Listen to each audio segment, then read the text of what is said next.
John dengan hanya menggunakan celana dalam digelitiki pakai sapu. Dia mengaku mendapatkan bisikan-bisikan untuk menjemput anak sekolah yang sampai hari ini gak ada yang tahu guys siapa anak-anak sekolah yang dia maksud.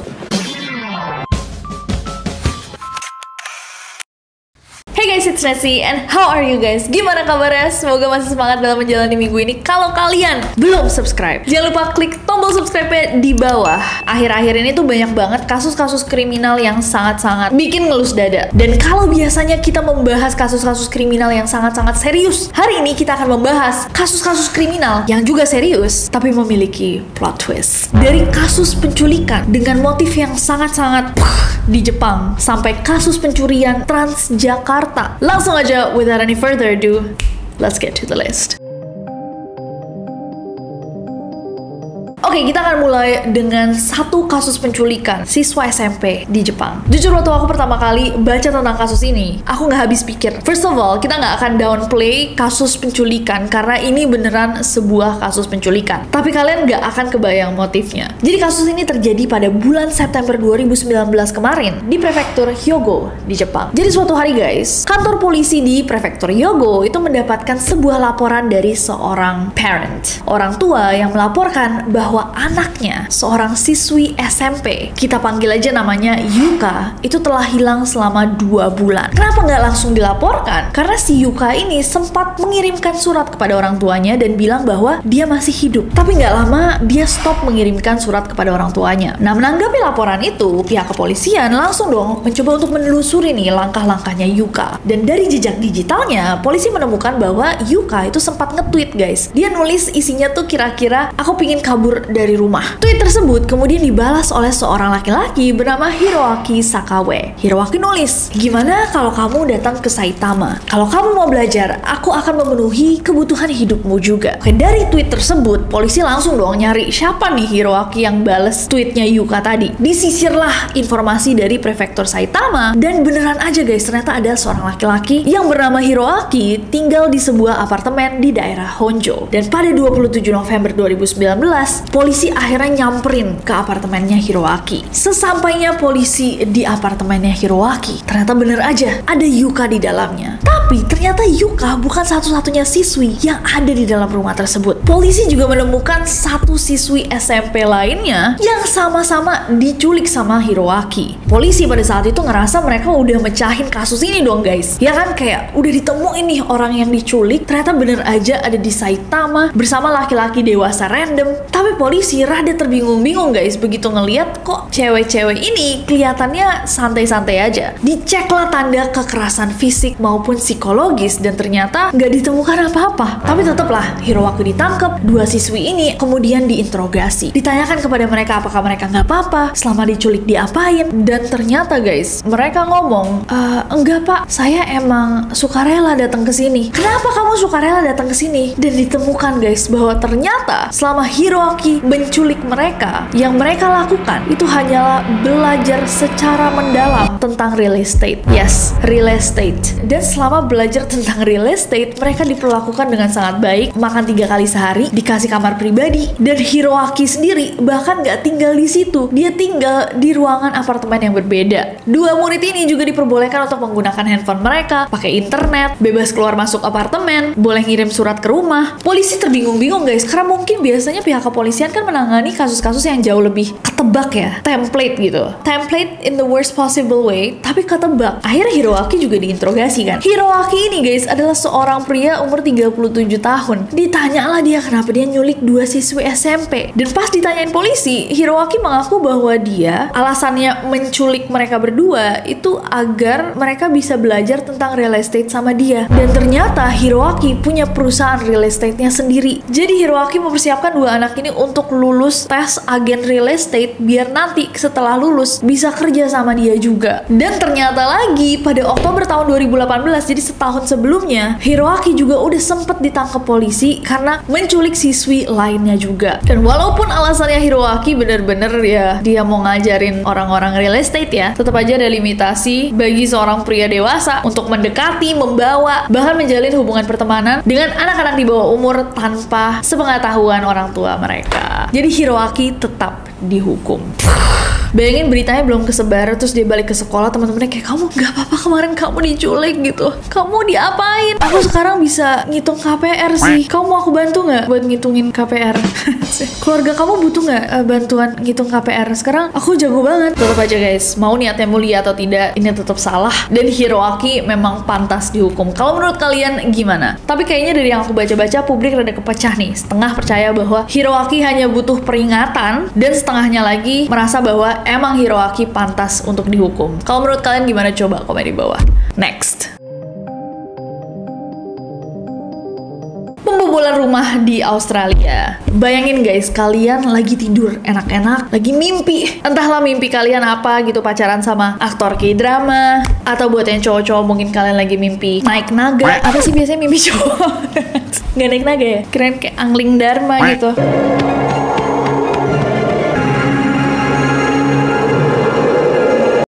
Tiba-tiba kalian terbangun setelah mimpi tersebut dan ngeliat ada 2 orang bertopeng membawa parang berdiri di ujung kasur kalian sambil menatap kalian. Ini pernah terjadi guys sama seorang laki-laki yang kita panggil aja namanya Michael. Nah, Michael ngeliat dapurnya lampunya nyala, mikir kayak jangan-jangan salah satu teman aku udah datang kali ya bikin kopi. Ya udahlah biarin aja, emang teman-teman aku biasanya datang ke rumah. Akhirnya dia tutup penutup matanya, terus dia tidur lagi. Tiba-tiba pas dia mau tidur lagi, dia denger ada suara cowok manggil nama cowok lain yang namanya itu dia nggak pernah dengar seumur hidup. Bejo, Bambang, Budi, Seger, Komang. Dan itu nggak cuma sekali manggilnya, dia ngedenger nama itu berkali-kali dipanggil. Akhirnya Michael yang masih pakai penutup mata mau nurunin penutupnya untuk mencari kan siapa kira-kira yang manggil nama-nama aneh itu. Dibukalah sama dia, dan itulah momen dimana dia ngeliat tiba-tiba ada 2 orang pria dewasa berdiri di kasurnya, pakai topeng dan bawa parang. Apa yang akan kalian lakukan teroris kalau misalkan kalian ada di posisinya Michael? Karena yang dilakukan sama Michael itu dia saking shocknya cuma diem. Dia ngeliatin nih 2 orang itu, dan pas dia ngeliatin 2 cowok ini juga saling lihat-lihatan. Sampai salah satunya tiba-tiba menjulurkan tangannya dan bilang ke Michael, "Sorry mate." Abis itu 2 pria bertopeng ini cabut pergi dari rumah Michael. Bingung apa yang harus dilakukan, dan dia juga kayak, "Hah? What just happened?" Akhirnya Michael memutuskan untuk telepon polisi dan bilang melaporkan apa yang terjadi, bahwa ada pembobolan yang terjadi di rumahnya dia. Ternyata nggak butuh waktu lama nih untuk polisi menemukan 2 orang bertopeng tersebut, dan mereka ditemukan 50 km jauhnya dari rumahnya Michael. Di rumah yang sama 2 orang ini ditemukan, polisi juga menemukan seorang laki-laki yang kita panggil aja namanya John, yang merupakan sang pemilik rumah. Akhirnya 3 orang ini tiga-tiganya dibawa polisi. Di kantor polisi diinterogasi lah 3 orang ini, dan ditanyakan kenapa 2 pria bertopeng ini ngebobol rumahnya rumahnya si Michael. Akhirnya polisi mengetahui bahwa ternyata John, si pemilik rumah yang dimana 2 orang bertopeng itu ditemukan, dulunya tinggal di rumahnya Michael. Nah, si John aduh, ini fotonya bodoh banget. Oke guys, bear with me. Nah, si John menyewa 2 orang bertopeng tersebut untuk datang untuk memenuhi fantasinya, yang merupakan John dengan hanya menggunakan celana dalam, diikat dan digelitiki pakai sapu. Bahkan John ini membayar 2 orang tersebut guys 5.000 Australian dollars atau setara 52 juta rupiah kalau mereka bisa melakukan tugas mereka dengan baik. Nah, karena ini adalah sesuatu yang dilakukan sama John regularly, dia mesen dong servisnya, "Hey, 2 kawan bertopengku, aku sudah siap untuk servismu." Nah, dia lupa ngomong sama 2 orang ini kalau dia udah pindah rumah. Makanya 2 orang ini muncul di rumahnya Michael, mikir bahwa Michael itu John, dan mereka sudah siap menggelitik John. Makanya cuma berjabat. Sorry mate. Makanya dia sorry mate, karena dia begitu ngeliat, loh, siapa ini? Jadi begitu Michael buka penutup matanya, mereka baru sadar kayak, ini bukan John. Makanya mereka sempet lihat-lihatan tuh ya kan. Michael ngeliatin mereka lihat-lihatan. Jam 6 pagi guys. Mereka juga beruntung Michael bukan kayak atlet UFC atau tiba-tiba polisi gitu, police officer yang punya pistol, atau karateker gitu kan. Mampus mereka. Mereka yang serem, mereka yang atau ini lucu banget menurut aku. Tapi untungnya semuanya ternyata hanyalah sebuah misunderstanding yang besar. Big misunderstanding yang bakal jadi cerita lucu seumur hidupnya Michael. Ada banget sih deg-degannya itu. Asalnya bertopeng gitu loh. Bawa parang lagi, ya Allah. Iya juga ya. udah pakai topeng, bawa parang, udah kayak wah garang banget. Terus dikritikin pakai sapu. Kenapa ya? Fantasinya ya terserah ya, orang kaya mah bebas.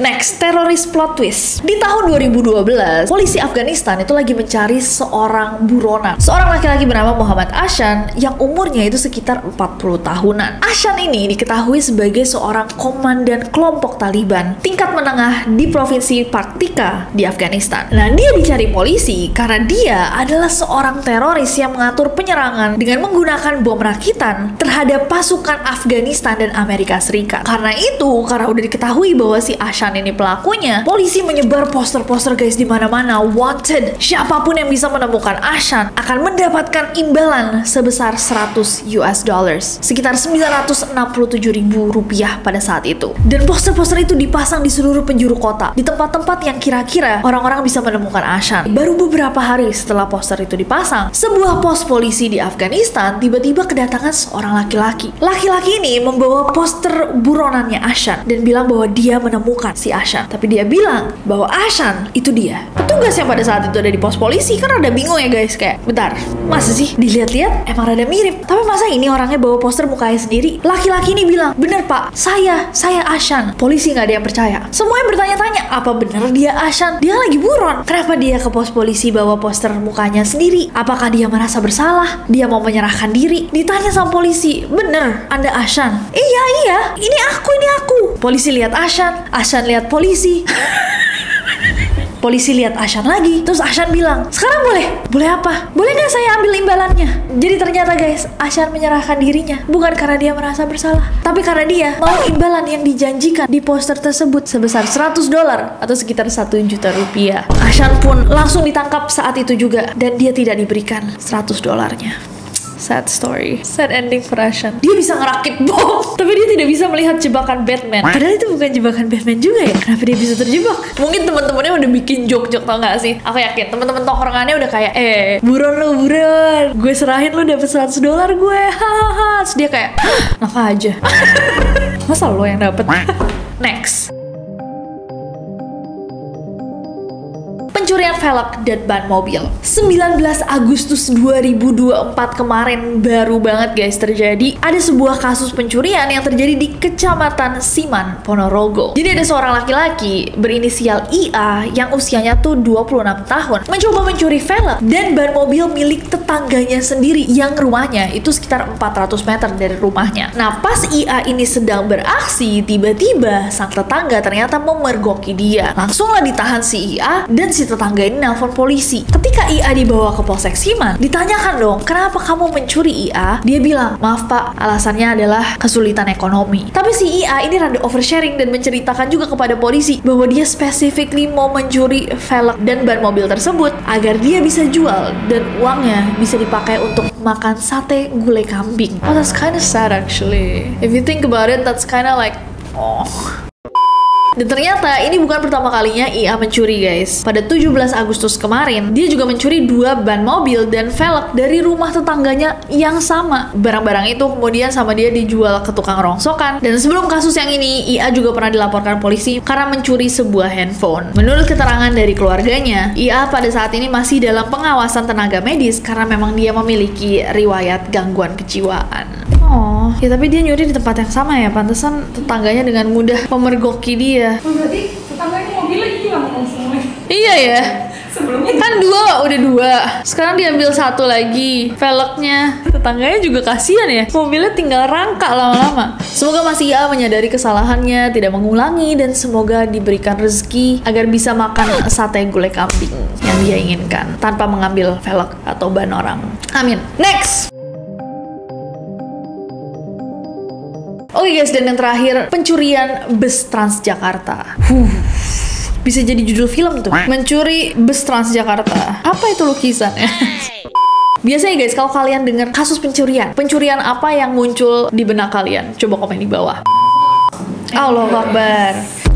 Boleh Tika. Sendal masjid. Oh iya, coklat. Si ibu-ibu itu. Semoga dia udah taubat ya. Tapi pasti dikit banget dari kalian kepikiran Transjakarta gitu. Bus Transjakarta. Seorang laki-laki berinisial SS berusia 43 tahun, asal Kebumen, setidaknya mencoba untuk mencuri bus Transjakarta. Gimana ceritanya Pak SS ini bisa mencoba mencuri sesuatu yang segede itu? Ternyata Pak SS ini emang mantan supir bus Transjakarta yang beroperasi di Mayasari Bakti, tapi kemudian didiskors gara-gara masalah indisipliner. Salah satunya ditemukan bahwa dia ini sering menerobos lampu merah. Nah, 25 Juli tahun 2017, Pak SS tiba-tiba muncul nih di pool bus Mayasari Bakti di Ciracas, Jakarta Timur. Dan biasanya SOP-nya adalah kalau misalkan kalian mau keluar nih bawa mobil, kalian tuh harus menunjukkan surat perintah jalan kalian. Nah, si Pak SS ini masuk ke dalam bus, dan di hari itu dia berhasil meyakinkan satpam di sana bahwa dia tuh lagi buru-buru banget, dia mau jemput anak-anak sekolah. Karena dia buru-buru dan mungkin satpam sana rada familiar gitu sama mukanya, kayak oh iya nih saya tahu nih emang supir sini kok. Akhirnya dia dibolehkan keluar bawa bus, dan gak ada yang sadar bahwa satu bus Transjakarta itu menghilang. Baru keesokan harinya begitu diinspeksi, baru orang-orang kayak bentar deh, kok kurang satu bus kita? Para petugas pun bingung lah, kok bisa satu bus hilang? Akhirnya para ahli IT mencoba untuk melacak keberadaan bus yang hilang itu, karena setiap bus Transjakarta itu memiliki yang namanya OPU, sejenis GPS yang melacak keberadaan bus tersebut. Nah, tapi karena Pak SS ini adalah mantan supir bus Transjakarta, dia tahu guys untuk mematikan OPU-nya dulu. Akhirnya para petugas di Mayasari Bakti bekerja sama dengan timnya Transjakarta, operator seluler. Bareng-bareng mereka menemukan fakta bahwa pada jam 8.50 waktu Indonesia Barat, bus Transjakarta yang hilang itu posisinya udah ada di Pekalongan. Petugas di Mayasari Bakti langsung guys telepon ke Satlantas Polres Pekalongan, Polda Jawa Tengah, Polda Jawa Timur, semuanya dikerahin untuk mengejar satu bus hilang ini. Di saat yang sama, karena ini namanya bus ya guys, mau nggak mau harus diisi bensinnya. Pak SS itu ngisi bensin di SPBU Bendansari, Pekalongan sebesar 300.000. Begitu dia ngisi,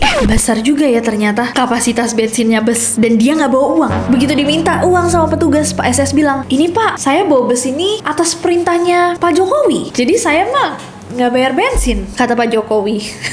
Si petugas Pertamina nggak percaya, dikejarlah si Pak SS ini yang tiba-tiba langsung masuk ke dalam busnya, dan lagi-lagi dia melarikan diri dengan bus itu. Sampai akhirnya polisi berhasil guys catch up sama bus hilang ini di Pekalongan, dan Pak SS beserta bus yang dicurinya itu dihadang di jalur Pantura, tepatnya di Kecamatan Seragi, Pekalongan. Dan pada saat Pak SS ditangkap nih, ditanyain dong, kenapa Pak Bapak mencuri bus Transjakarta? Pak SS cuman bilang, saya pengen jemput anak sekolah pakai bus Transjakarta. Kemudian dia menangis. Abis itu dia mengaku bahwa dia tuh mendapatkan bisikan-bisikan untuk menjemput anak sekolah menggunakan Transjakarta, yang sampai hari ini nggak ada yang tahu guys siapa anak-anak sekolah yang dia maksud. Akhirnya Pak SS dijemput sama Polsek Ciracas, dan bus Transjakartanya dikembalikan ke Pool Mayasari Bakti. Dan setelah dicek kejiwaannya, ternyata diketahui bahwa Pak SS itu memang mengalami gangguan kejiwaan. Gading.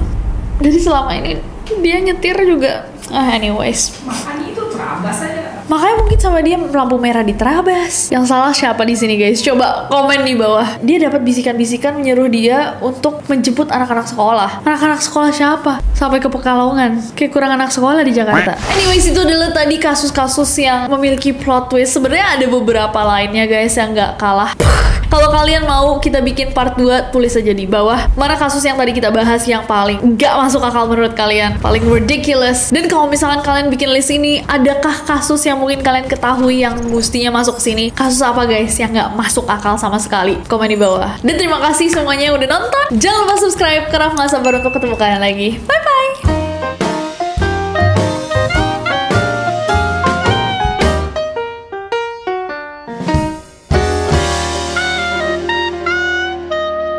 Tweet itu kemudian dibalas oleh seorang laki-laki bernama Hiroaki Sakaue. Sakaue, Komang. Burhan Sabto. Duit pilkada.